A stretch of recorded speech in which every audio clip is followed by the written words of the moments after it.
Pada tahun 1444, sebuah karavel Portugis menurunkan lebih dari 200 tawanan di pelabuhan Lagos.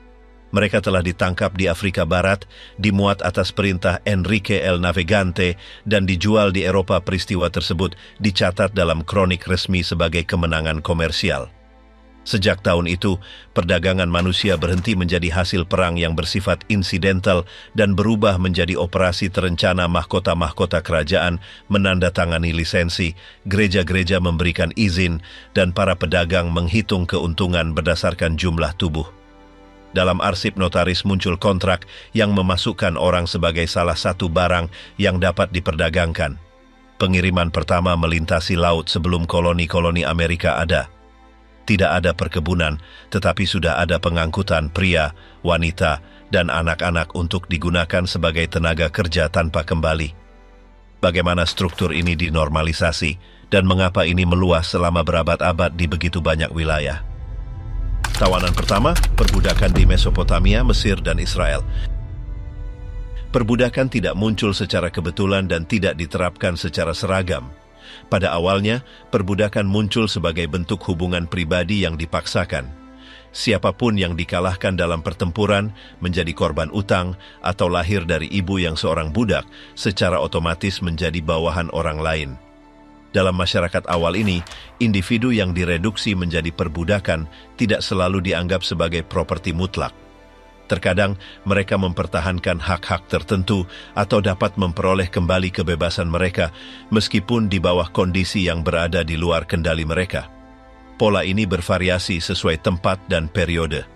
Di tanah Tigris dan Efrat, tablet tanah liat menawarkan bukti nyata tentang bagaimana hubungan-hubungan tersebut berkembang. Di Sumeria, perbudakan sudah menjadi fenomena yang dikenal sejak milenium ketiga sebelum era kita. Di sana, budak bisa berupa pria, wanita, atau anak-anak, dan asal mereka termasuk tawanan, orang yang berutang, atau orang yang dibeli di pasar lokal atau asing. Mereka dipekerjakan sebagai pekerja rumah tangga, asisten pertanian, atau pengrajin. Dalam banyak kasus, mereka dapat memiliki barang, menikah dengan budak lain, atau bahkan dengan orang bebas, dan dalam keadaan tertentu, dapat mencapai pembebasan mereka. Catatan Babilonia, berabad-abad kemudian, merinci sistem yang lebih teratur. Hukum Hammurabi tidak hanya menetapkan norma-norma tentang perilaku budak dan pemiliknya, tetapi juga menjatuhkan sanksi khusus dalam kasus melarikan diri atau pelecehan. Seorang budak bisa dilukai oleh pihak ketiga, tetapi hal itu memerlukan kompensasi finansial bagi pemiliknya. Pada gilirannya, siapapun yang membantu buronan menerima hukuman berat. Namun, sistem tersebut memberikan ruang bagi beberapa budak untuk mendapatkan kebebasan setelah bertahun-tahun mengabdi atau melalui pembayaran. Meskipun perang adalah sumber utama budak baru, perbudakan karena utang juga biasa terjadi. Jika seseorang tidak dapat membayar utangnya, dia sendiri, istrinya, atau anak-anaknya dapat diserahkan sebagai jaminan sementara.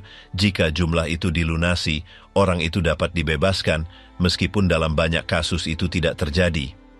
Ada juga anak-anak yang dijual oleh orang tua mereka dengan persetujuan pihak berwenang. Budak adalah properti yang dapat dipindah tangankan dan dapat dicantumkan dalam surat wasiat atau transaksi komersial. Budak-budak di wilayah itu bekerja baik di ladang maupun di bengkel, di kuil, atau di istana. Jumlah mereka yang melayani klerus atau administrasi kerajaan tidak sedikit. Beberapa properti besar mempekerjakan puluhan budak untuk pekerjaan irigasi, panen, penggilingan, dan transportasi. Namun, itu bukanlah perkebunan dalam arti berikutnya. Sebagian besar pekerjaan pertanian masih dilakukan oleh petani bebas yang diwajibkan untuk menyerahkan upeti atau memenuhi hari kerja atas perintah negara. Di wilayah perkotaan, budak bekerja sebagai pembantu di bengkel tembikar, pertukangan, tenun, atau logam. Beberapa dilatih untuk tugas-tugas tertentu, dan nilai mereka meningkat karenanya. Kontrak jual-beli biasanya mencakup klausul tentang keterampilan, kesehatan, usia, dan asal. Jika seorang pembeli menemukan bahwa dia telah ditipu, dia dapat mengajukan klaim. Bahkan ada perantara yang hidup dari perdagangan orang secara teratur. Meskipun dalam situasi mereka, budak-budak tertentu berhasil mengumpulkan properti kecil. Terkadang mereka diizinkan mengelola barang atau melakukan bisnis atas nama majikan mereka. Beberapa bahkan menjadi pengawas pekerja lain. Budak wanita, khususnya, dapat dipaksa untuk melahirkan dengan pemiliknya. Dalam kasus seperti itu, anak yang dihasilkan biasanya lahir sebagai budak, meskipun kadang-kadang memperoleh status yang lebih baik jika ayah mengakuinya. Sementara itu, di Mesir, bukti menunjukkan sistem yang lebih terpusat, terkait langsung dengan kekuasaan Firaun. Lukisan dinding, papyrus, dan prasasti berukir menawarkan catatan rinci tentang fungsi yang dilakukan budak dalam masyarakat. Banyak yang ditangkap selama kampanye militer dan dibawa ke lembah Sungai Nil. Mereka dipekerjakan dalam tugas pertanian, konstruksi, pekerjaan rumah tangga, atau sebagai pelayan di kuil. Selama Kekaisaran Baru, catatan rampasan perang mencakup sejumlah besar orang. Kampanye di Nubia, Suriah, atau Kanaan menghasilkan ribuan tawanan. Mereka dicap sebagai tawanan perang dan ditugaskan pada proyek negara atau diberikan sebagai hadiah kepada para pejabat. Beberapa diintegrasikan sebagai pekerja di tambang atau di lubang.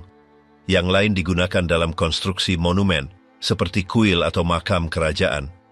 Bahasa yang digunakan dalam dokumen-dokumen Mesir seringkali menghilangkan pribadi para budak, menggambarkannya sebagai harta benda atau instrumen kerja.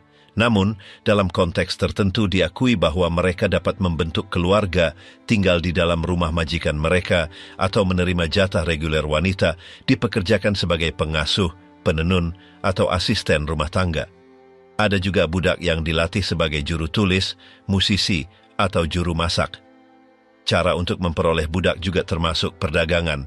Pedagang lokal atau asing membawa orang-orang yang ditangkap atau dijual di wilayah asal mereka. Transaksi dilakukan melalui barter atau pembayaran dengan logam, ternak, atau biji-bijian. Catatan pajak menunjukkan bahwa budak dianggap sebagai bagian dari inventaris rumah tangga atau kuil dan jumlah mereka memengaruhi pajak atau kontribusi yang diperlukan. Berbeda dengan Mesopotamia, di Mesir perbudakan tidak dikodifikasi dengan presisi seperti itu. Sistem ini lebih didasarkan pada kebiasaan dan kontrol aparatur negara. Tidak ada bukti bahwa ada undang-undang terperinci tentang pelarian, hukuman, atau penebusan, meskipun dokumen menyebutkan situasi di mana seorang budak dapat dipindahkan, diwariskan, atau dibebaskan atas keputusan pemiliknya. Dalam beberapa kasus, kesetiaan atau bertahun-tahun pengabdian memotivasi pembebasan. Kisah Ibrani tentang perbudakan di Mesir menawarkan perspektif yang berbeda, berpusat pada pengalaman orang yang ditundukkan. Menurut teks-teks tradisional, orang Israel dipaksa bekerja dalam pembangunan kota-kota gudang. Mereka digambarkan melakukan tugas-tugas pertukangan, pembuatan batu bata, dan pengangkutan material. Narasi tersebut menyoroti penderitaan kolektif dan kekerasan mandor Mesir. Pada saat sentral dalam kisah itu muncul sosok Musa yang memimpin eksodus massal orang-orang yang diperbudak. Cerita ini menyampaikan gagasan intervensi ilahi, meskipun konteks sejarah nyata tidak didokumentasikan di luar teks-teks agama. Namun demikian, episode tersebut mencerminkan nilai simbolis kebebasan dalam memori budaya suatu komunitas. Pengalaman ini akan dikutip selama berabad-abad sebagai pembenaran etika terhadap perbudakan. Dalam dunia Ibrani, perbudakan tidak hilang. Orang Israel sendiri juga memelihara budak, baik yang berasal dari luar negeri maupun di antara rekan senegaranya yang miskin. Kitab Keluaran dan Ulangan berisi norma-norma tentang perlakuan terhadap hamba. Ditetapkan masa pelayanan 6 tahun, setelah itu budak harus dibebaskan, kecuali dia memutuskan untuk tinggal secara sukarela. Dalam kasus itu, dia ditandai dengan penusuk di telinga sebagai tanda permanensi. Ada undang-undang yang melarang menganiaya budak dan yang lainnya yang menetapkan kompensasi dalam kasus cedera. Jika seorang majikan memukul budaknya sampai mati, dia dapat dihukum. Jika dia merusak mata atau gigi budaknya, dia harus membebaskannya. Juga diminta untuk memperlakukan budak Ibrani dan orang asing secara berbeda. Yang pertama dapat ditebus, sementara yang kedua tetap menjadi properti permanen. Para nabi kadang-kadang mencela pelecehan, dan beberapa pemimpin agama mendesak penghormatan terhadap martabat semua orang, namun praktik itu tidak dihapuskan. Perang, utang, dan perdagangan terus memicu perbudakan. Catatan menunjukkan bahwa budak wanita digunakan sebagai selir dan anak-anak yang lahir dari hubungan ini dimasukkan ke dalam rumah tangga sebagai hamba. Dengan latar belakang ini, perbudakan berakar dalam struktur sosial dan hukum Timur Dekat. Peradaban bulan sabit subur, lembah Sungai Nil, dan Israel kuno menetapkan model awal institusi ini yang kemudian akan diambil alih oleh Yunani dan Roma dengan bentuk kontrol, perdagangan, dan perlawanan baru. Dunia Yunani di bawah bayang-bayang kekuasaan. Dalam kisah-kisah kuno tentang Ulysses, tidak jarang terdapat referensi tentang pelayan yang melakukan berbagai tugas di lingkungan rumah tangga, mulai dari yang menyalakan api, menyiapkan bak mandi, atau membawa jubah, hingga mereka yang membersihkan, memasak, atau menghibur tamu. Juga disebutkan budak wanita yang menemani istri raja, atau yang berbagi ranjang dengan tuannya. Bahkan anak-anak budak lahir di lingkungan yang sama juga menjadi properti. Dalam kisah-kisah ini dijelaskan bahwa tidak semua pelayan dipercaya. Beberapa dapat mengkhianati tuannya atau tidak menghormatinya, dan pembalasan sering terjadi. Narasi kuno tidak menunjukkan simpati terhadap mereka. Hukuman atau eksekusi selalu membayangi jika mereka menyimpang dari tugas. Ketika negara kota Yunani mulai didirikan di luar Laut Aegea, jumlah budak meningkat sebanding dengan kekuatan politik dan militer. Koloni-koloni yang muncul dari Asia Kecil hingga Sisilia dan Italia Selatan berfungsi sebagai titik ekspansi untuk mendapatkan budak melalui konflik bersenjata, serangan, atau perdagangan. Semakin meluasnya dominasi Yunani, semakin banyak tawanan perang yang menjadi tenaga kerja. Budak memberi makan baik pertanian maupun kebutuhan rumah tangga, didistribusikan di rumah, ladang, dan bengkel. Keberadaan mereka menjadi komponen tetap dari tatanan ekonomi. Selama perang antara polis yang bersaing atau melawan musuh asing, penangkapan orang adalah salah satu cara paling umum untuk memperoleh budak. Kadang-kadang, seluruh desa diambil. Di lain waktu, pemuda kuat atau wanita muda dipilih, memisahkan keluarga. Mereka yang ditangkap dirantai dan dibawa ke pasar atau dijual langsung kepada penawar tertinggi. Banyak tentara menganggap ini sebagai bagian dari upah mereka. Beberapa tahanan ditahan oleh para jenderal sebagai budak pribadi. Perang menjadi cara yang efisien untuk mendapatkan tenaga kerja tanpa membayar gaji. Di kota Athena misalnya, budak dapat ditemukan bekerja membuat roti, memotong batu, atau mendirikan struktur publik. Di Sparta, Helot dipaksa menggarap tanah, menghasilkan apa yang diperlukan untuk menopang kelas militer yang dominan. Para pekerja ini bukanlah budak dalam pengertian klasik, tetapi mereka juga tidak bebas. Kontrol atas mereka kaku dan pemberontakan dihukum dengan keras. Di wilayah lain, budak dapat mengabdikan diri pada budidaya zaitun atau bekerja di tambang batu, tergantung pada ekonomi lokal. Sistem tersebut membutuhkan keseimbangan antara jumlah budak dan pengawasan mereka. Meskipun tidak semua pemilik kejam, ketidaktaatan biasanya dibayar dengan hukuman fisik. Penggunaan cambuk atau belenggu bukanlah hal yang tidak biasa. Di bengkel yang lebih besar, budak dikelompokkan berdasarkan pekerjaan dan diawasi dengan ketat. Mereka yang menunjukkan keterampilan khusus dapat dilatih sebagai pengrajin atau juru tulis, tetapi mereka selalu berada di bawah kepemilikan orang lain. Peluang untuk mendapatkan kebebasan sangat minim dan, dalam banyak kasus, hanya dapat diakses melalui pembayaran yang mustahil untuk dipenuhi. Makanan yang diberikan kepada budak tidak melimpah. Roti basi, bawang, atau sayuran yang dimasak adalah bagian dari menu biasa. Kadang-kadang mereka diberi porsi minyak atau anggur berkualitas rendah. Dalam beberapa kasus, mereka yang bekerja di daerah perkotaan dapat memperoleh sisa-sisa dari pasar atau sisa makanan. Tetapi secara umum, makanan mencerminkan status bawahan mereka. Kelaparan dan kelelahan adalah bagian dari kehidupan sehari-hari. Meskipun mengalami kekurangan, mereka diharapkan untuk melakukan tugas mereka dengan rajin. Pemikiran Yunani tidak melihat kontradiksi antara keberadaan budak dan gagasan kebebasan bagi warga negara. Sementara sejumlah terbatas pria menikmati hak-hak politik dan otonomi pribadi, sebagian besar penduduk hidup di bawah ketergantungan para filsuf mengakui perbedaan ini, meskipun beberapa mencoba membenarkannya. Aristoteles misalnya berpendapat bahwa orang-orang tertentu lahir untuk patuh dan oleh karena itu perbudakan adalah alami bagi mereka. Visi ini memperkuat struktur sosial yang berlaku dan melegitimasi kontrol absolut satu atas yang lain. Dalam pidato publik atau dalam karya teater, budak sering muncul sebagai tokoh sekunder, suara mereka minim atau terdistorsi. Mereka tidak disajikan sebagai individu dengan sejarah, tetapi sebagai roda penggerak fungsi umum. Meskipun demikian, kehadiran mereka konstan.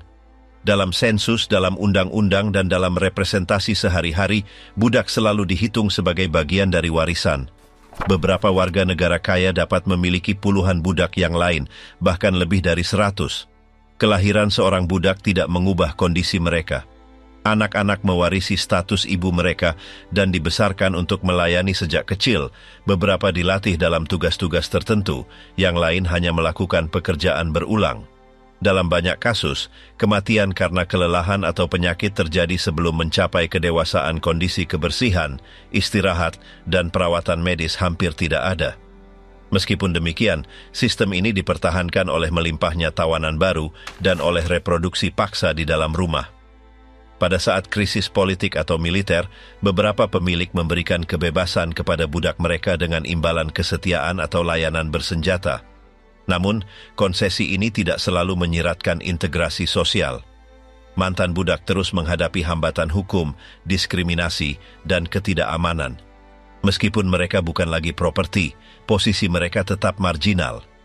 Kadang-kadang, mereka diberi tugas yang mirip dengan yang mereka lakukan sebagai budak, tetapi dengan kontrol fisik yang lebih sedikit. Kebebasan tidak menjamin kehidupan yang bermartabat. Kota-kota Yunani menyimpan catatan dan undang-undang yang mengatur penggunaan budak. Beberapa peraturan membatasi hukuman atau menetapkan mekanisme untuk menyelesaikan perselisihan. Tetapi secara umum, perlindungan hukum lemah atau tidak ada. Budak tidak dapat mengajukan tuntutan, menikah tanpa izin, atau memiliki barang. Nilai mereka diukur berdasarkan kekuatan, kesehatan, atau kegunaan mereka. Pasar memungkinkan untuk membandingkan harga dan bernegosiasi sesuai usia, jenis kelamin, atau keterampilan. Seiring meningkatnya permintaan akan pekerja, para pedagang diorganisasikan ke dalam jaringan yang menghubungkan berbagai wilayah Mediterania. Dari Thrace hingga Mesir, melalui Asia Kecil dan pulau-pulau, budak diangkut dengan kapal atau karavan, ditandai dengan simbol kepemilikan. Beberapa memiliki tato, yang lain dirantai di leher.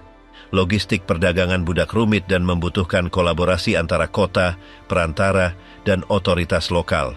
Hukuman dapat mencakup mutilasi, kurungan berkepanjangan, atau kerja paksa yang lebih berat. Dalam kasus tertentu, budak dipaksa untuk mengkhianati yang lain di bawah ancaman penyiksaan ketidakpercayaan bersifat permanen. Tuan takut akan konspirasi, kebakaran yang disengaja, atau pelarian. Oleh karena itu, beberapa lebih suka tidak mengumpulkan terlalu banyak budak di satu tempat. Mereka didistribusikan berdasarkan tugas, giliran, dan ruang yang berbeda untuk menghindari pemberontakan atau aliansi. Dalam pemikiran beberapa penulis, perbudakan bukan hanya fakta ekonomi, tetapi cerminan dari hierarki alami logika, bahwa beberapa lahir untuk memerintah dan yang lain untuk melayani diulang dalam wacana pendidikan, agama, dan filosofis. Begitulah cara melanggengkan sistem yang mengecualikan mayoritas dari akses ke kewarganegaraan, pendidikan, dan properti adalah hak istimewa yang dicadangkan dan kebebasan hanya diakui untuk segelintir orang. Perang, perdagangan, dan ideologi mendukung perbudakan sebagai bagian sentral dari kehidupan Yunani. Sejak masa kanak-kanak hingga usia tua, ribuan orang hidup tunduk atas nama ketertiban, ekonomi, dan tradisi.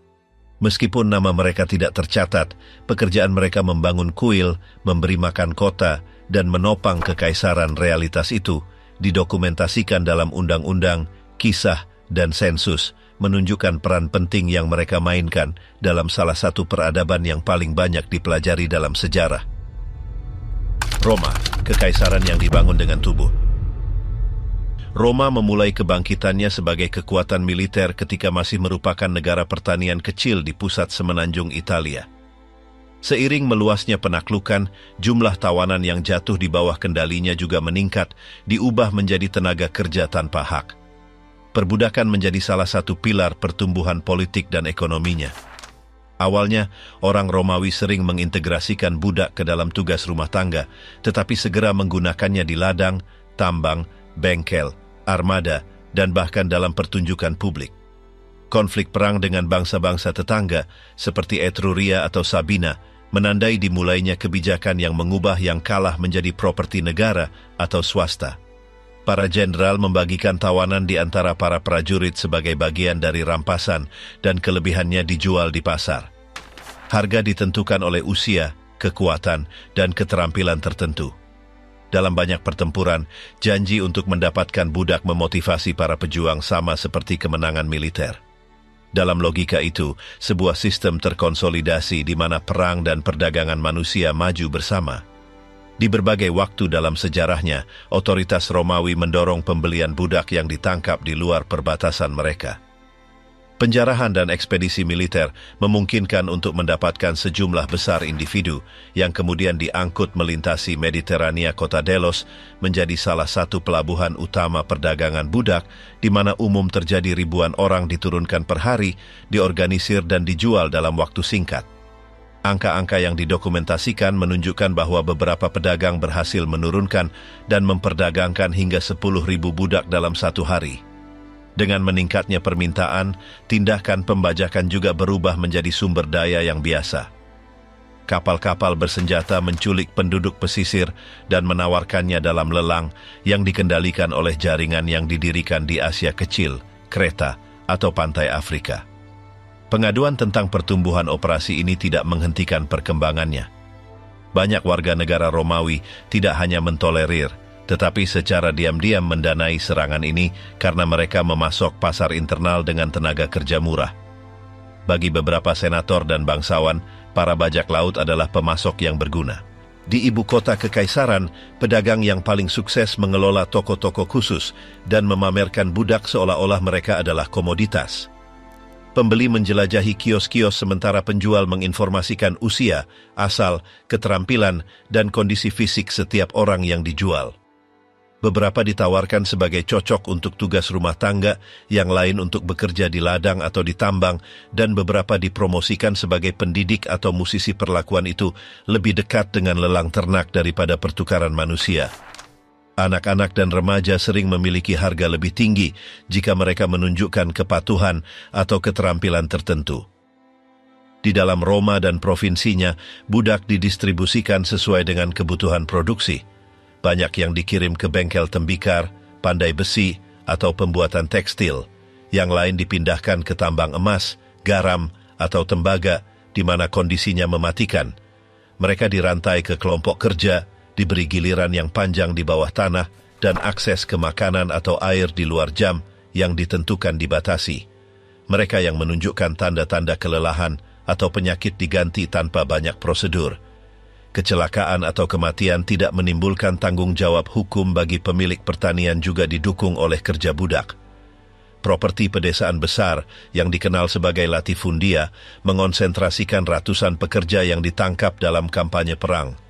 Mereka diberi zona penanaman, pemangkasan, panen, atau pembajakan, dan tinggal di struktur dasar di bawah pengawasan konstan. Jam kerja mereka ditandai oleh sinar matahari, dan hukuman karena ketidakpatuhan diterapkan dengan cambuk, rantai, atau kekurangan makanan. Di daerah-daerah di mana pengawasan militer langka, pemilik menyewa penjaga bersenjata untuk menjaga kendali. Sebagian kecil budak digunakan sebagai hiburan. Di sirkus dan kolosium, banyak yang dipaksa untuk saling berhadapan atau melawan binatang buas. Pertarungan diorganisir oleh pengusaha yang membeli gladiator di sekolah swasta atau langsung dari pedagang. Beberapa budak memperoleh ketenaran jika mereka selamat dari berbagai konfrontasi, tetapi mereka tetap di bawah kepemilikan orang lain. Kematian di arena dipandang sebagai bagian dari pertunjukan, dan mayat-mayat diangkat tanpa upacara. Kehadiran pertempuran ini biasa terjadi dalam perayaan publik yang diselenggarakan oleh para kaisar. Catatan tentang kehidupan sehari-hari budak di Roma mencerminkan bahwa tidak ada satu pengalaman pun. Beberapa, terutama mereka yang bekerja di dalam rumah tangga kaya, dapat mengakses makanan hangat, pakaian bersih, dan rutinitas yang stabil. Yang lain digunakan sebagai asisten, juru masak, atau pembantu anak-anak pemilik. Kadang-kadang, budak-budak ini diajari membaca, berhitung, atau musik, jika itu menguntungkan tuannya. Namun, situasi ini mewakili minoritas. Mayoritas hidup dalam kondisi ramai, makan sisa, dan tunduk pada rutinitas tanpa istirahat. Ada proses hukum untuk mendapatkan kebebasan meskipun tidak dapat diakses oleh semua orang. Manumisi dapat diberikan atas keputusan pemilik dengan membeli kebebasan dengan tabungan yang terkumpul atau dengan tindakan pelayanan yang dianggap berharga. Budak yang dibebaskan, yang dikenal sebagai libertus, dapat memperoleh kewarganegaraan terbatas dan bekerja sebagai pengrajin, pedagang, atau bahkan pejabat kecil. Meskipun demikian, banyak yang mempertahankan hubungan ketergantungan dengan mantan majikan mereka yang mempertahankan hak-hak tertentu atas mereka dan keturunan mereka. Dalam beberapa kasus, libertus yang kaya memperoleh budak mereka sendiri. Di berbagai wilayah Sisilia, didokumentasikan pemberontakan yang dipimpin oleh ribuan budak yang melarikan diri dari pemilik mereka. Kelompok bersenjata ini membentuk kamp dan menyerang properti pertanian, menambahkan anggota baru pada tujuan mereka. Pihak berwenang mengirim pasukan untuk menekan pemberontakan, tetapi represi itu tidak segera terjadi. Selama bertahun-tahun, beberapa kelompok ini berhasil mengendalikan wilayah pedesaan yang luas. Pengalaman fokus perlawanan ini menandai peringatan di Senat yang mulai membuat undang-undang pembatasan yang lebih ketat pada pergerakan dan pertemuan budak pemberontakan yang paling dikenang dipimpin oleh seorang mantan gladiator bernama Spartacus. Pada tahun 73 sebelum Masehi, ia mengorganisir pelarian massal dari sekolah tempur di Capua, Italia Selatan. Ia bergabung dengan ratusan, kemudian ribuan, budak yang dipersenjatai dengan peralatan pertanian dan senjata curian. Mereka mengubah kelompok mereka menjadi kekuatan bergerak yang mengalahkan beberapa unit Romawi yang dikirim untuk menghentikan mereka. Selama 2 tahun, mereka berpindah melalui berbagai wilayah, membebaskan siapapun yang mereka temui, dan menghadapi tentara kekaisaran Senat, memerintahkan mobilisasi legiun penuh untuk menumpas pemberontakan. Akhirnya, Jenderal Marcus Licinius Crassus berhasil mengepung kelompok itu di wilayah selatan Semenanjung. Setelah serangkaian pertempuran, Spartacus tewas dalam pertempuran dan para pengikutnya ditangkap.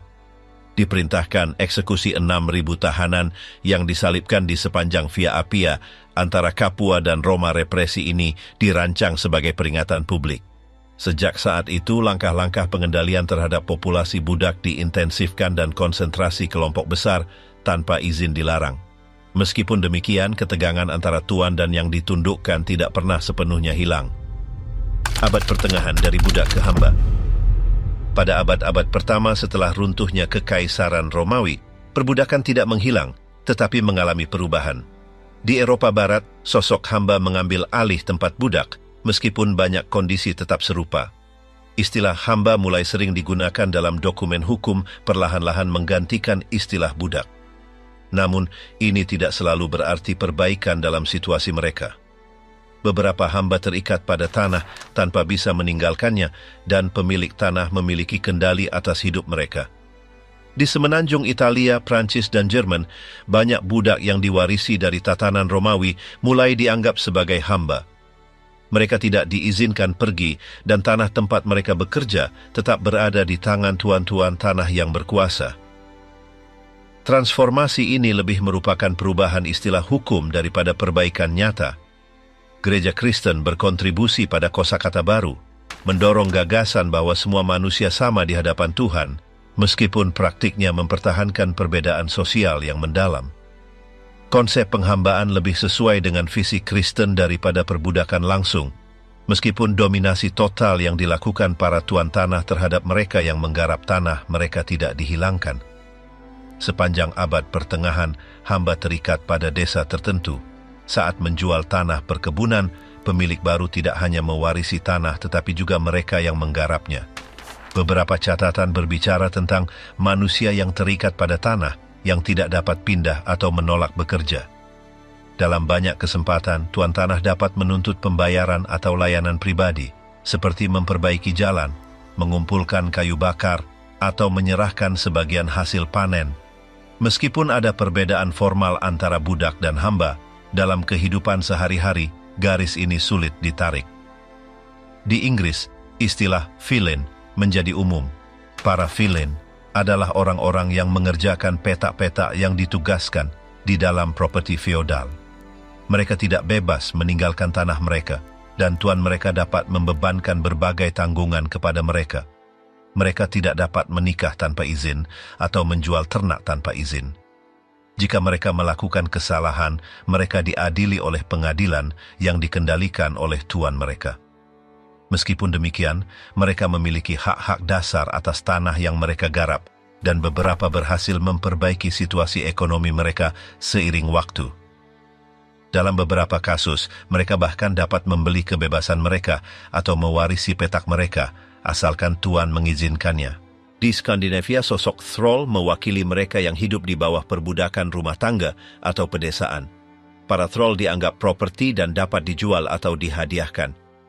Dalam undang-undang kerajaan Nordik, ditetapkan harga untuk penjualan mereka, hukuman bagi mereka yang membantu thrall melarikan diri, dan prosedur untuk membebaskan mereka. Kisah-kisah saga menyebutkan kasus-kasus di mana individu-individu ini dimakamkan bersama tuan mereka atau dikorbankan dalam ritual. Di beberapa rumah tangga, budak wanita digunakan sebagai pelayan, pengasuh, atau selir, dan anak-anak mereka mewarisi kondisi budak. Dengan konversi ke Kristen, undang-undang Skandinavia mulai membatasi pelanggaran tertentu, meskipun perbudakan tetap ada selama berabad-abad. Di Eropa Selatan, perdagangan budak tidak berhenti selama abad pertengahan. Di zona kontak antara Kristen dan Muslim, seperti semenanjung Iberia, perdagangan tawanan terus-menerus terjadi. Ekspedisi militer sering berakhir dengan penangkapan pria, wanita, dan anak-anak yang dijual di pasar lokal atau dikirim ke wilayah lain. Di kota-kota Italia, seperti Venesia dan Genoa, bisnis budak tetap menguntungkan. Pedagang khusus membeli tawanan di Laut Hitam, di Balkan atau di Afrika Utara untuk dijual di Mediterania Barat. Catatan notaris Barcelona, Marseille, atau Palermo menunjukkan penjualan orang-orang yang berasal dari daerah yang beragam seperti Rusia, Suriah, atau Ethiopia. Beberapa kontrak menyertakan klausul khusus tentang penggunaan budak, pemeliharaannya, atau hukuman jika melarikan diri. Budak bisa jadi orang Yunani Ortodoks, Muslim, Yahudi, atau Kristen Latin. Perbedaan agama tidak menghalangi penjualan atau eksploitasi mereka. Dalam banyak kasus, budak wanita dipekerjakan dalam pekerjaan rumah tangga, sedangkan pria dikirim ke galai, tambang, atau bengkel. Kondisi sangat keras, dan hukuman atas ketidaktaatan didokumentasikan dengan presisi.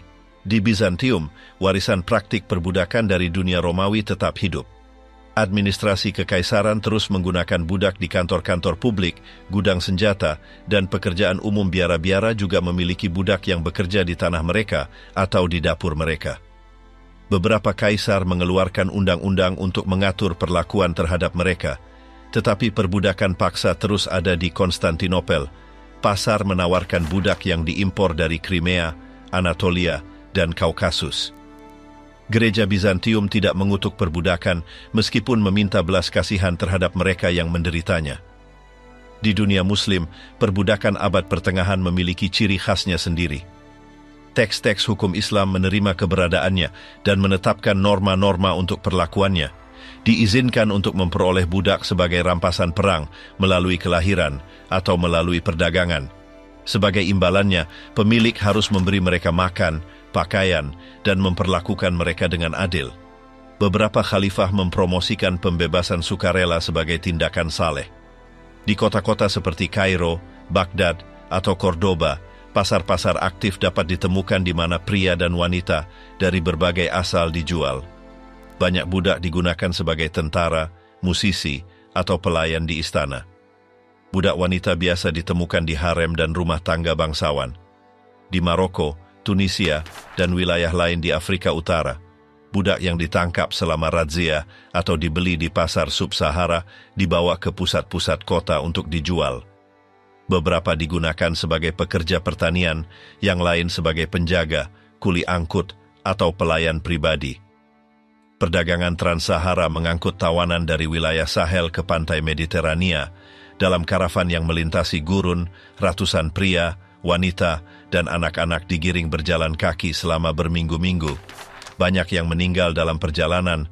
Mereka yang selamat didistribusikan di kota-kota, di mana pembeli bernegosiasi dengan perantara khusus. Sementara itu, di Eropa Barat, gereja Kristen menetapkan norma-norma tentang penebusan budak umat beriman didorong untuk membebaskan tawanan sebagai tanda pertobatan. Beberapa uskup campur tangan dalam penjualan, mengorganisir uang tebusan, atau membela budak yang dianiaya, namun tidak diusulkan untuk menghilangkan sistem tersebut secara keseluruhan. Legislasi kanonik mengakui perbudakan sebagai fakta yang ada dan mengizinkan biara atau katedral memiliki budak, asalkan persyaratan tertentu dipenuhi. Beberapa dokumen menunjukkan klerus yang menyumbangkan budak dalam surat wasiat mereka atau menggunakannya sebagai staf pelayanan. Di zona perbatasan seperti Italia Selatan atau Semenanjung Iberia, perang antara Kristen dan Muslim menghasilkan aliran tawanan yang konstan. Ordo militer Kristen seperti Ksatria Hospitalaria atau Ksatria Templar berpartisipasi aktif dalam perdagangan ini. Mereka menangkap tawanan, menahan mereka di benteng, dan kemudian menjual atau menukar mereka. Beberapa kota menciptakan lembaga untuk menebus tawanan Kristen di tanah Muslim, mengumpulkan dana dan menegosiasikan pembebasan mereka. Pada saat yang sama, budak Muslim ditahan di wilayah Kristen sebagai bagian dari rampasan. Para tawanan ini dipekerjakan dalam kerja paksa atau dikurung di penjara sampai ditebus. Seiring berjalannya waktu, sosok hamba Eropa memperoleh perlindungan hukum tertentu. Beberapa raja mengeluarkan dekret yang membatasi penyalahgunaan oleh para tuan tanah. Di Prancis, Inggris, dan Kekaisaran Romawi Suci, undang-undang diberlakukan yang menuntut bukti untuk menghukum hamba atau menyita tanah mereka. Meskipun penghambaan tidak menghilang, kondisi keadilan minimum mulai ditetapkan. Ekonomi juga mulai berubah. Pertumbuhan kota, peningkatan perdagangan, dan munculnya profesi baru menawarkan beberapa hamba kesempatan untuk mendapatkan uang, membayar kebebasan mereka, atau menetap sebagai warga kota. Menjelang akhir abad pertengahan, pemberontakan petani mencerminkan kegelisahan yang terakumulasi selama berabad-abad. Di Inggris, pemberontakan tahun 1381 menyoroti penolakan terhadap pajak, kerja wajib, dan kontrol bangsawan. Di wilayah lain di Eropa, kerusuhan serupa terjadi. Meskipun banyak dari pemberontakan ini berhasil dipadamkan, mereka menandai perubahan dalam hubungan antara tuan tanah dan pekerja pedesaan model feodal mulai terkikis dan sosok budak kuno terdegradasi ke zona marginal benua. Penghambaan juga tidak langsung menghilang tetapi memasuki tahap transformasi yang lambat. Dari pesisir Afrika ke dunia baru, penangkapan dan pelayaran samudra. Kedatangan kapal-kapal asing mengejutkan populasi Teluk Guinea. Beberapa penduduk mengira mereka adalah roh yang turun dari surga, melihat pria kulit putih dengan janggut panjang dan pakaian yang belum pernah terlihat sebelumnya. Di atas kapal terdapat benda-benda logam dan kain berkilauan. Penduduk setempat yang bingung menawarkan produk bumi, seperti minyak, pisang, atau ikan, sebagai ganti benda-benda yang ditunjukkan kepada mereka. Seiring waktu, pertukaran meluas, dan tak lama kemudian termasuk orang. Kisah-kisah dari penulis kronik Portugis mencatat kesaksian orang Afrika yang ditangkap melalui tipuan atau kekerasan. Beberapa kepala suku melihat nilai dalam hadiah Eropa, mulai menyerahkan budak dengan imbalan senjata, alkohol, kuda, atau pernak-pernik. Dalam beberapa kasus, mereka menyerahkan tawanan perang internal atau individu yang dihukum karena kejahatan. Pantai-pantai yang sekarang adalah Ghana dan Nigeria menjadi titik kontak yang umum. Benteng-benteng yang dibangun oleh Portugis, Belanda, dan Inggris, seperti Elmina, berfungsi sebagai gudang barang dan orang. Sebelum kedatangan orang Eropa, berbagai wilayah Afrika sudah mempraktikkan perbudakan di Sahel. Karavan besar membawa tawanan ke utara. Di daerah Niger dan Kongo, kepala suku setempat menggunakan tawanan sebagai tenaga kerja pertanian. Beberapa diintegrasikan ke dalam komunitas, sementara yang lain dijual di pasar regional.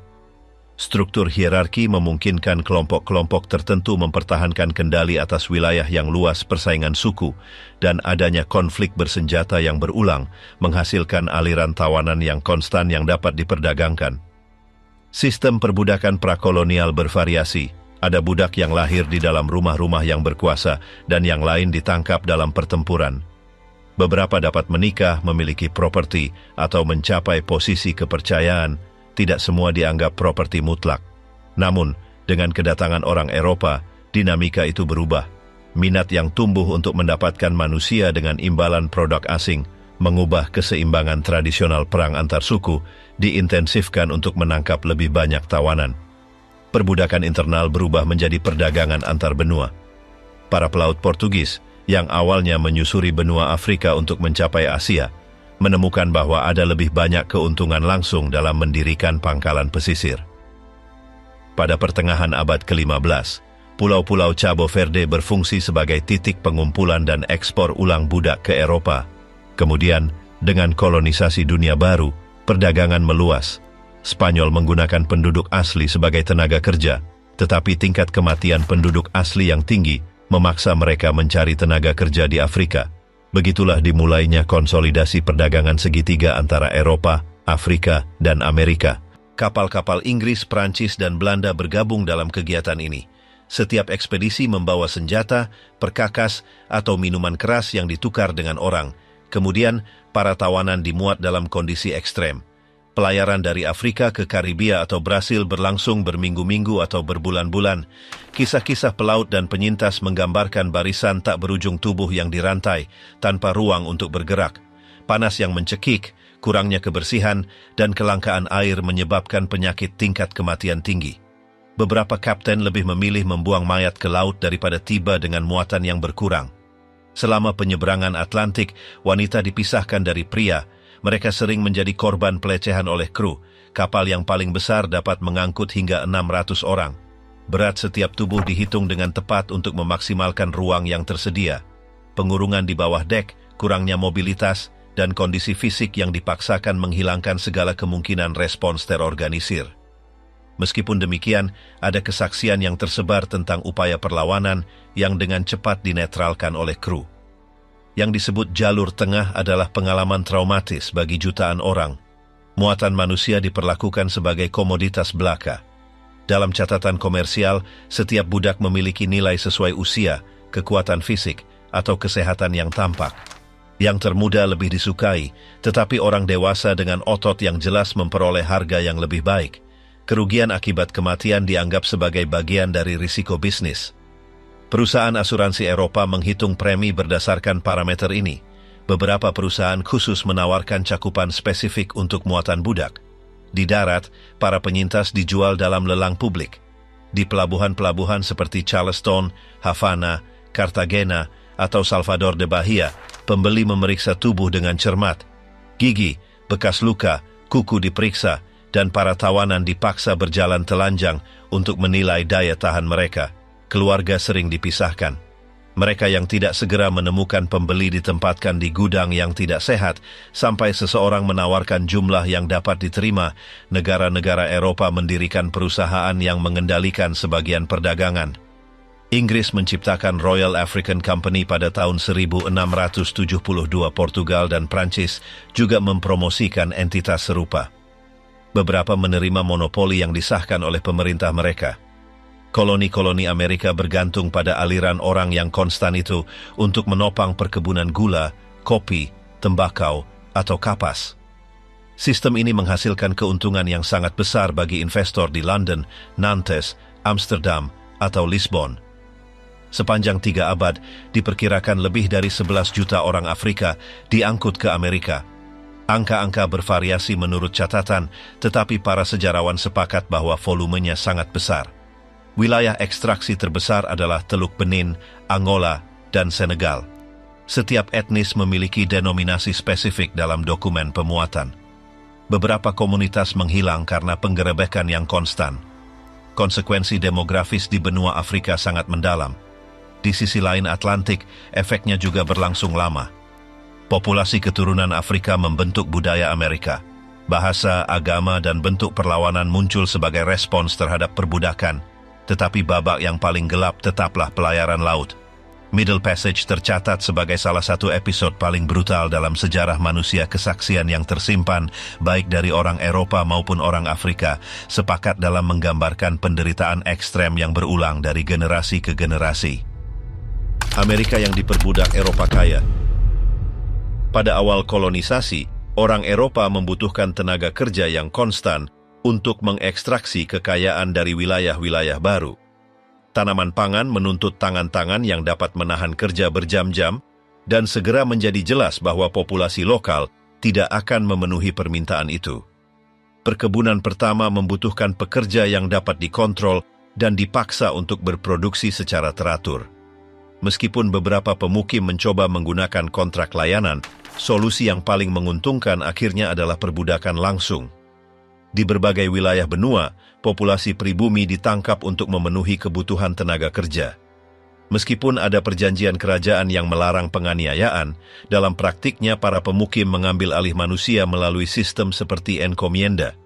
Dalam model ini, penduduk asli dipaksa bekerja di bawah argumen bahwa mereka ditawarkan perlindungan dan penginjilan. Alih-alih upah, mereka menerima hukuman jika tidak patuh.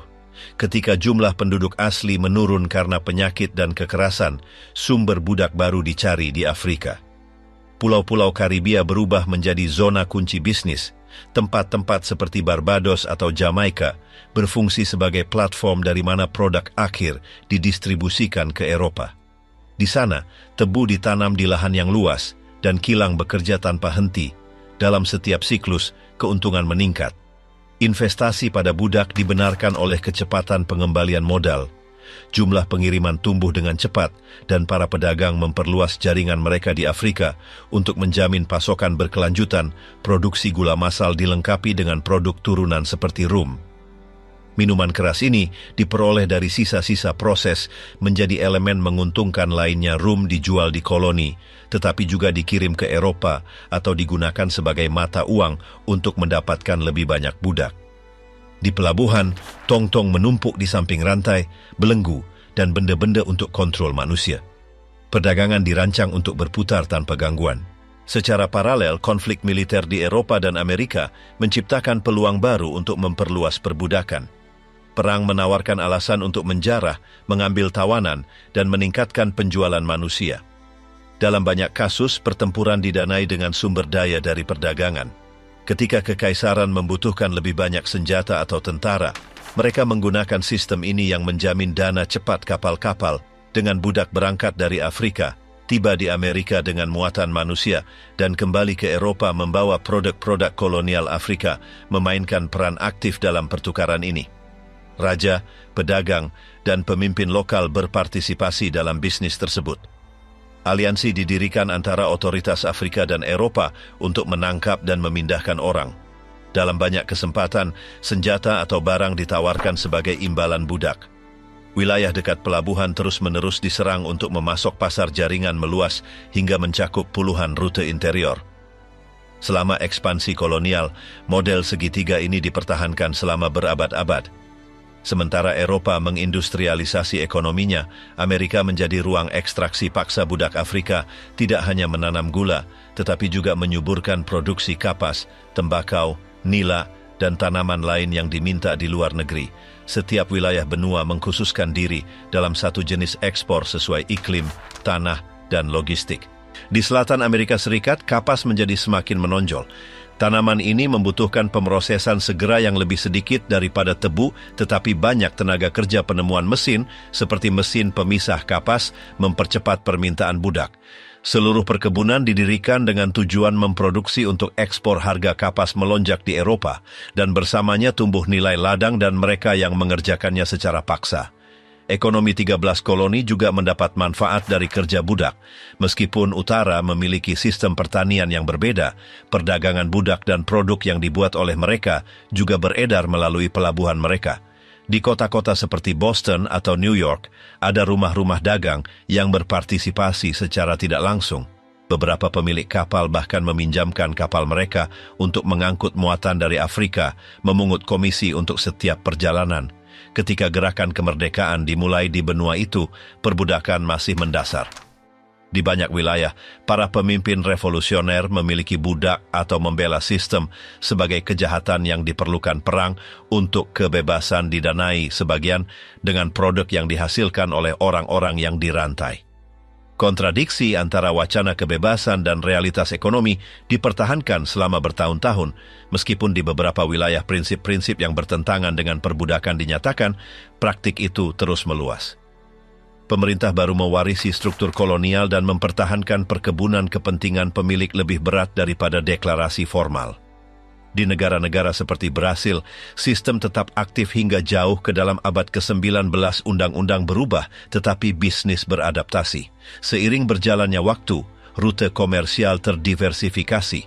Hubungan antara Amerika, Eropa, dan Afrika diperkuat melalui bank, perusahaan asuransi, dan masyarakat komersial. Setiap mata rantai dalam rantai memiliki fungsinya.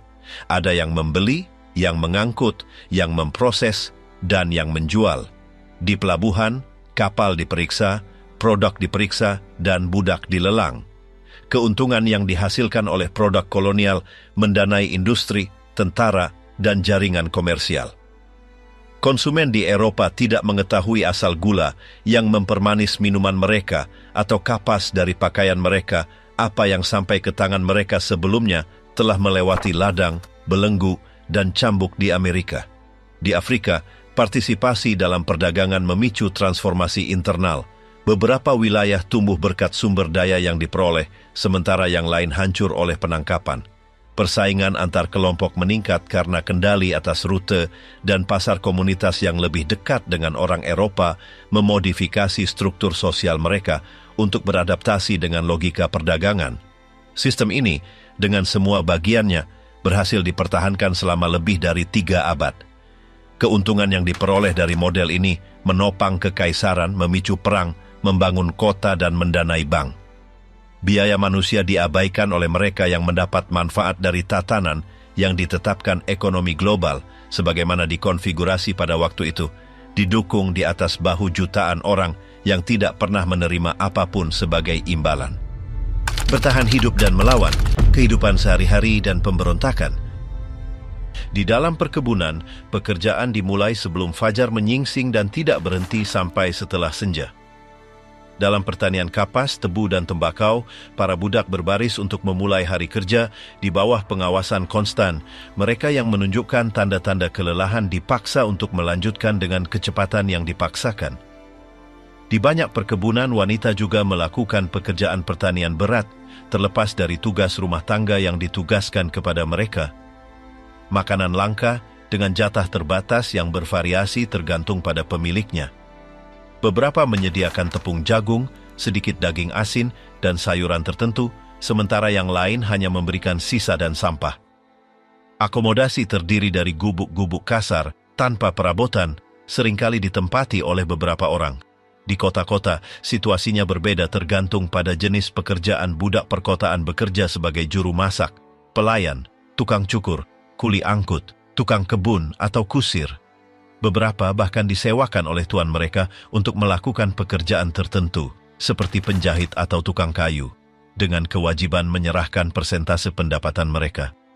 Praktik ini umum terjadi di tempat-tempat seperti Rio de Janeiro atau New Orleans. Mobilitas di lingkungan perkotaan memungkinkan kadang-kadang interaksi yang lebih besar antara budak dan orang bebas yang menghasilkan bentuk-bentuk organisasi dan perlawanan baru. Kerangka hukum mendukung perdagangan manusia ini. Undang-undang perbudakan mengizinkan hukuman fisik, pengurungan, dan eksekusi tanpa perlu pengadilan formal. Di banyak koloni Inggris, pemilik memiliki wewenang untuk menerapkan cambukan karena ketidaktaatan, dan beberapa kode bahkan mengizinkan mutilasi. Di Virginia, Undang-Undang tahun 1669 membebaskan tuan dari tanggung jawab pidana jika seorang budak meninggal selama hukuman rasa. Takut akan pembalasan mencegah banyak orang mencoba melarikan diri, meskipun beberapa melakukannya meskipun ada risiko. Rute pelarian berlipat ganda seiring waktu. Di Amerika Serikat, yang disebut jalur kehidupan atau Underground Railroad membantu ribuan orang mencapai zona bebas. Sepanjang jalur rahasia, orang kulit hitam bebas, Quaker, dan simpatisan lainnya memberikan tempat berlindung, pakaian, dan orientasi. Harriet Tubman, mantan budak yang melarikan diri pada tahun 1849, menjadi pemandu bagi puluhan orang yang melarikan diri. Di Karibia, beberapa buronan bergabung dengan komunitas Cimarrones, kelompok yang melawan dari pegunungan, seperti yang terjadi di Jamaika dan Suriname. Perlawanan juga mencakup tindakan internal. Di beberapa perkebunan, budak menyabotase peralatan, memperlambat tugas, atau menghancurkan tanaman untuk merugikan produksi.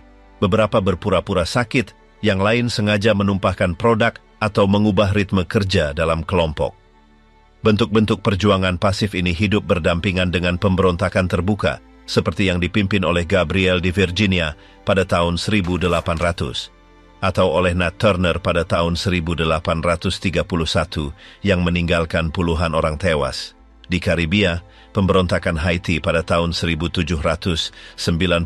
berubah menjadi perang, dengan sosok Toussaint Louverture di garis depan. Tuntutan untuk kebebasan menguat di berbagai lini. Di Inggris, gerakan abolisionis mengumpulkan tanda tangan, menerbitkan pamflet, dan menekan parlemen. Thomas Clarkson dan William Wilberforce memimpin kampanye publik, sementara tokoh-tokoh seperti Olaudah Equiano menceritakan pengalaman mereka untuk menyadarkan penduduk. Pada tahun 1807, perdagangan budak dilarang di Kekaisaran Inggris. Di Amerika Latin, Simon Bolivar mengeluarkan dekret untuk membebaskan budak yang bergabung dengan pasukannya.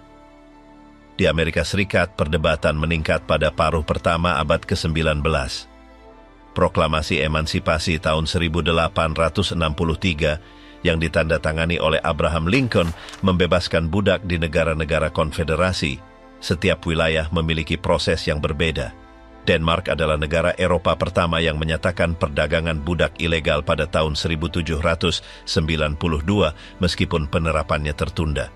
Di Prancis, revolusi tahun 1789 menghasilkan janji-janji yang kemudian dicabut oleh Napoleon hingga perbudakan dihapuskan secara definitif pada tahun 1848.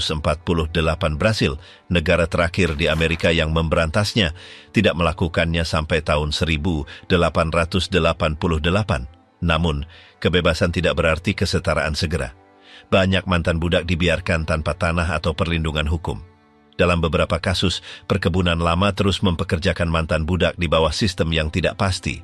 Meskipun sistemnya berubah, kondisi kehidupan tidak berubah secara otomatis. Abolisi tidak menghapus masa lalu, tetapi menandai awal yang baru.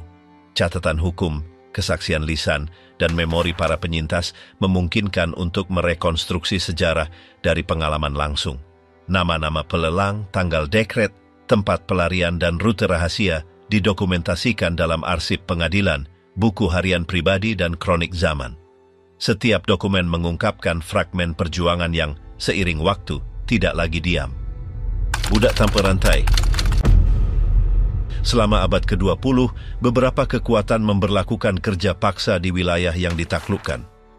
Di wilayah kekuasaan Jerman di Afrika Timur, mereka yang menolak untuk bergabung dengan batalion paksa diperlakukan sebagai musuh Inggris, menggunakan pekerja dari India dalam kampanye perang, dan menuntut pengangkutan senjata secara manual oleh orang Afrika. Prancis, pada bagiannya, memindahkan ribuan pekerja dari koloninya untuk bekerja di Afrika Utara, tanpa upah atau pilihan untuk kembali. Di Angola, di bawah kendali Portugis, ribuan pria dikirim ke perkebunan tanpa imbalan apapun.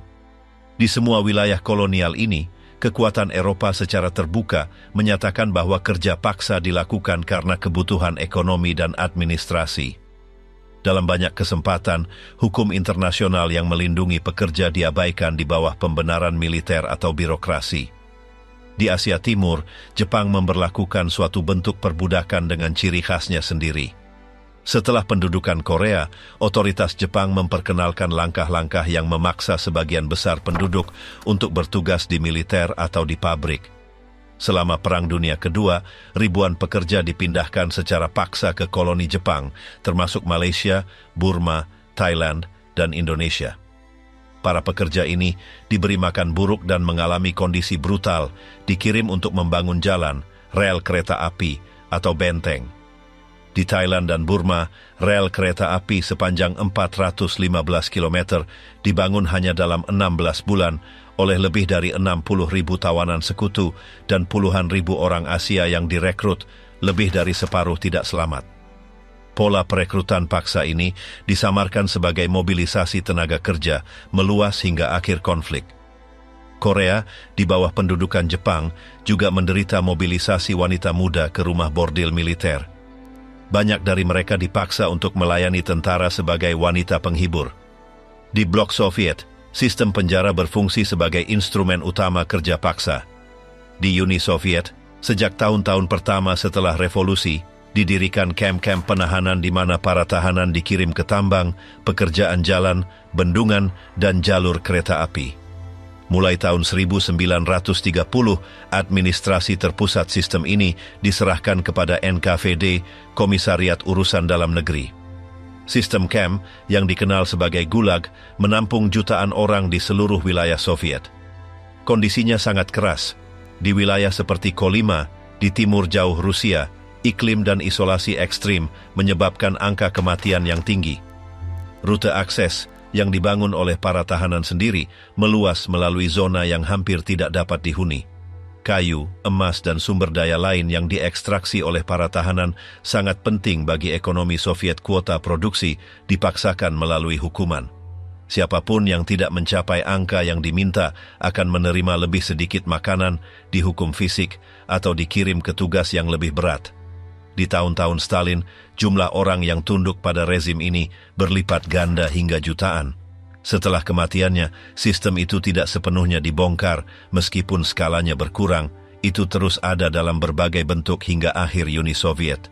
Pada abad ke-21, bentuk-bentuk perbudakan tradisional digantikan oleh mekanisme yang berbeda, meskipun dengan efek yang serupa. Di berbagai wilayah dunia, eksploitasi tenaga kerja, perdagangan manusia, dan perbudakan utang telah menahan jutaan orang di bawah kondisi paksaan. Salah satu contoh yang paling luas adalah pekerjaan anak.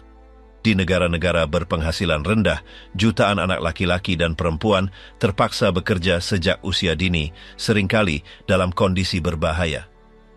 Di Afrika Barat, anak di bawah umur bekerja di perkebunan kakao. Di Asia, mereka dipekerjakan di pabrik tekstil atau industri berat. Beberapa anak ini dijual oleh keluarga mereka sendiri atau direkrut di bawah tipuan di Amerika Latin. Ada juga sektor di mana anak di bawah umur melakukan tugas pertanian atau domestik tanpa upah atau akses ke pendidikan. Fenomena ini tetap ada bahkan di negara-negara dengan undang-undang ketenaga kerjaan yang berlaku. Perdagangan seksual mewakili bentuk perbudakan kontemporer lainnya.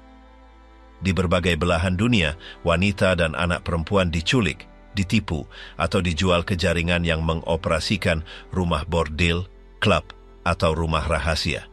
Seringkali, para korban ini melintasi perbatasan tanpa dokumen. Dalam beberapa kasus, mereka dipindahkan dari daerah pedesaan ke kota-kota besar, di mana paspor mereka diambil dan mereka dicegah untuk pergi. Beberapa dipaksa mengonsumsi obat-obatan untuk mempertahankan kepatuhan mereka. Di Eropa, ada laporan yang mendokumentasikan kehadiran wanita dari Afrika, Asia, atau Eropa Timur yang bekerja di bawah paksaan.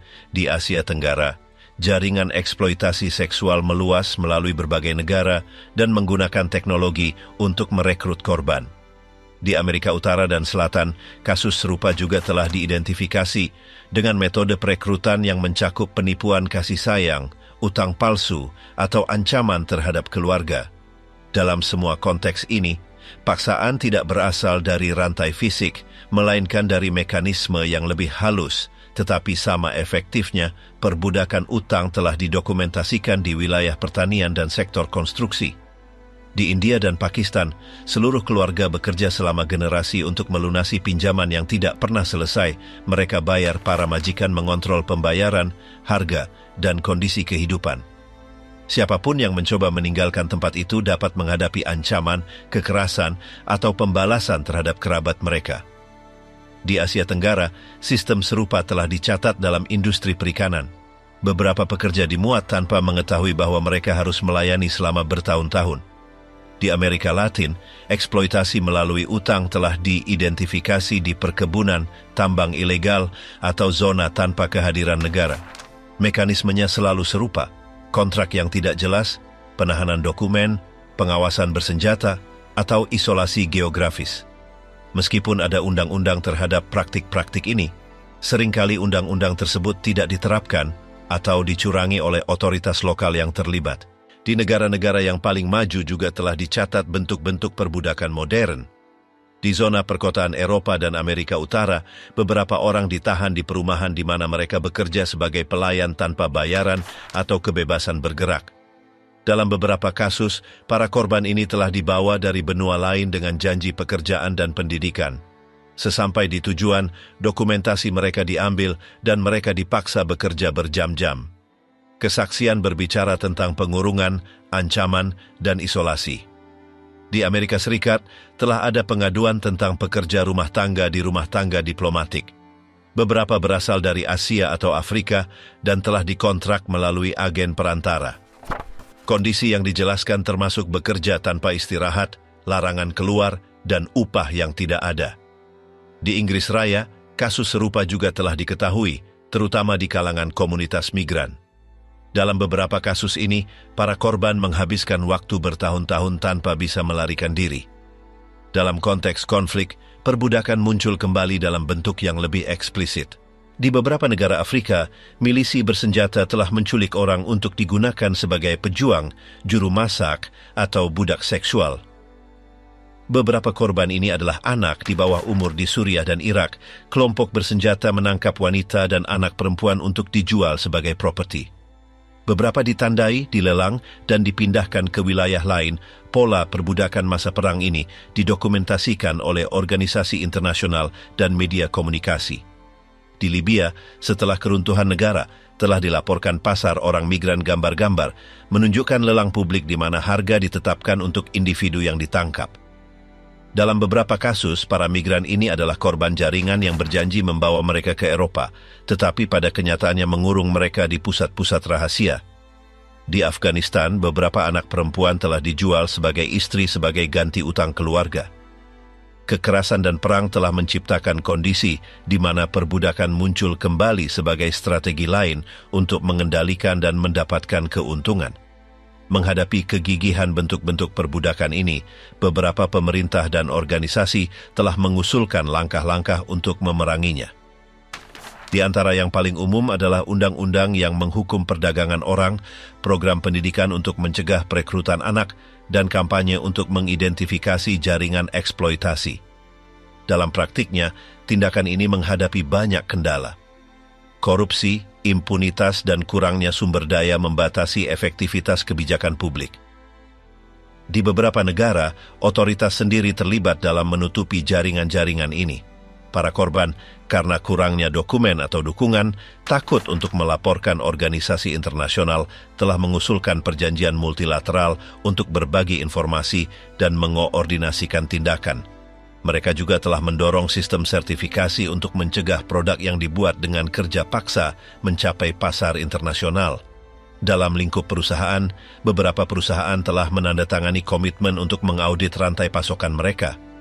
Telah dibuat label yang memastikan bahwa produk tertentu tidak berasal dari kondisi kerja yang kasar. Namun, verifikasi nyata dari rantai ini tetap sulit. Dalam beberapa kasus, pemasok menyembunyikan kondisi nyata atau mengalihdayakan kepada pihak ketiga. Konsumen juga telah dipanggil untuk mendapatkan informasi dan menghindari dukungan merek yang terkait dengan perbudakan modern. Meskipun demikian, kompleksitas pasar global menyulitkan untuk melacak asal yang jelas. Di sektor-sektor seperti penambangan koltan, perikanan industri, atau budidaya kakao, pelanggaran terus berlanjut meskipun ada pengawasan internasional. Dalam bidang hukum, beberapa negara telah memperberat hukuman terhadap perdagangan orang. Mereka telah mendirikan pengadilan khusus atau unit investigasi. Mereka telah menandatangani perjanjian dan bergabung dengan kampanye internasional. Tetapi, hasilnya beragam. Mayoritas korban tidak dapat mengakses keadilan. Beberapa dideportasi sebelum dapat bersaksi. Yang lain dipaksa untuk bersaksi dalam kondisi yang tidak aman. Kadang-kadang, mereka yang bertanggung jawab menerima hukuman minimum atau dibebaskan dengan cepat. Organisasi yang bekerja dengan korban mencela kurangnya perlindungan yang efektif. Mereka juga menekankan perlunya fokus pada penyebab struktural yang memungkinkan praktik-praktik ini dipertahankan. Pada akhir perjalanan sejarah, angka-angka masih mengkhawatirkan. Menurut beberapa perkiraan, lebih dari 40 juta orang saat ini hidup di bawah beberapa bentuk perbudakan modern. Dari total itu, sebagian besar adalah wanita dan anak perempuan. Kelompok besar lainnya adalah anak di bawah umur yang digunakan dalam kegiatan berbahaya. Meskipun bentuknya telah berubah, situasi dasar tetap ada. Orang-orang ditundukkan di luar kehendak mereka untuk menghasilkan keuntungan bagi orang lain. Perbudakan tidak lagi bergantung pada cambuk atau belenggu yang terlihat. Sekarang beroperasi melalui kontrak penipuan, paksaan ekonomi, isolasi, atau kekerasan psikologis. Perjuangan melawan realitas ini membutuhkan tindakan terkoordinasi, kemauan politik, dan mekanisme dukungan nyata bagi para korban. Kisah perbudakan tidak berakhir di abad ke-19. Itu terus ditulis setiap hari di pabrik, ladang, perbatasan, dan kota di seluruh dunia.